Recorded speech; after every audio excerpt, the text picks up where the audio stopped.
But we now have to ask, are we going to go after chemical weapons with our bombing? Everything I read says that we're unlikely to bomb chemical sites because of the potential for civilian damage and civilian loss of life. The other question is all of the bad things that are going on. One of the bad things that's going on is that hundreds of thousands of people have gone into Jordan as refugees. If we begin a bombing campaign in Syria, I think that accelerates. So it accelerates the misery.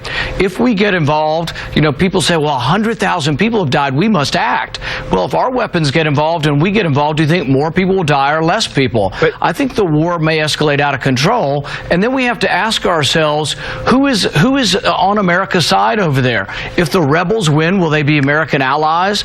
Assad's definitely not an American ally, but I'm not convinced anybody on the Islamic side, the Islamic rebels, will be American allies. So it seems to me, Senator, that what the president is saying in this drafted resolution that he'd like Congress to authorize, that the United States must draw a line at the use of chemical weapons, any weapons of mass destruction in war, that you simply cannot allow it, and that if we strike Assad and he uses them again, I heard Secretary Kerry say that the United States might strike Assad again if he uses the weapons.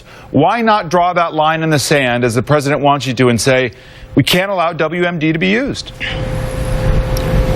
I think the line in the sand should be that America gets involved when American interests are threatened. I don't see American interests involved on either side of this Syrian war. I see Assad, who has protected Christians for a number of decades, and then I see the Islamic rebels on the other side who have been attacking Christians. I see al-Qaeda on one side, the side we would go in to support, and I see it to be murky, and I don't see a clear-cut American interest. I don't see either party that is victorious, if either party is victorious, being an American ally.